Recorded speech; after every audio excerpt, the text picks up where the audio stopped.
আচ্ছা পাবেল, তুই কত এগিয়ে হোলার মাঝে আর এগিয়ে মাইয়ার মাঝে ব্যবধানটা কোন জায়গায়? কাকা আনে তাইলে ব্যবধান টোকান কেন? ব্যবধানটা ওয়াই তো চাই, তোর অভিজ্ঞতা তুই ক। কাকা তাইলে উনেন ব্যবধান।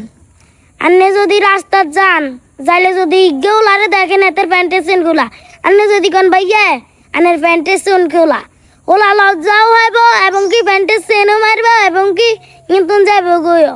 আর আন্নে যদি ইগে মাইয়ের রাস্তা দেখেন মাইয়ের বুকের অন্যা শরীর হয়েছে, আর আন্নে যদি কন আপু আনের বুকের অন্যা শরীর হয়েছে, মাইয়া কি ওকে বুঝানেননি? মাইয়া কই বুঝাই ও বে আদব জুতা দিবা ইয়ামু নজর খারাপ গায়রুম, কিন্তু মাইয়া লজ্জা হইতো না বুকের অন্য ঠিক করতো না। বাতিজা তোর কথা ঠিক আছে, তবে ইয়ান্তে হালকা একটু তুমি মিস্টেক করছো। এটা কি জানো নি, কিছু কিছু আপুরা ব্যাক আপুরা আবার এরকম নয়। আমগো এখনো আমাদের বাংলাদেশে আমগো আপুরা এমন আছে, সকাল 5টা বাজে উঠি ফজরের নামাজ মানে পড়ে, এরপরে দেখা গেছে যায় সকালবেলা একটু কোরআন তেলাওয়াত করে, 5 ওয়াক্ত নামাজ পড়ে। ভালো মানুষ আসে বিদায় আমাদের পৃথিবীতে এখনো টিকেই আছে। আমাদের যারা আমরা মুসলিম তারা অবশ্যই পর্দা করা আমাদের জন্য কি ফরজ, একদম ফরজ। তা আপুরা আপনারা দিন শেষে এটাই চিন্তা করবেন যে আমরা মুসলিম ফ্যামিলির মেয়ে, পর্দাটা আমাদের ফরজ।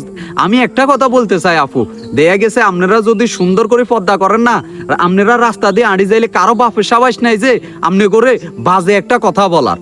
আর ইনশাল্লাহ আমি মন থেকে বলতে পারি যে এইরকম কোনো ছেলে নাই যে আপনাদেরকে খারাপ ভাষায় কথা বলবে। তো আপুরা আর কথাগুলা আপনারা আবার ওই খারাপ ভাবে নিয়েন না। আয় কথাগুলা মনেতুন কইছি, যদি ভুল টুটি ওই থাকে ক্ষমা সুন্দর দৃষ্টিতে দেখবেন।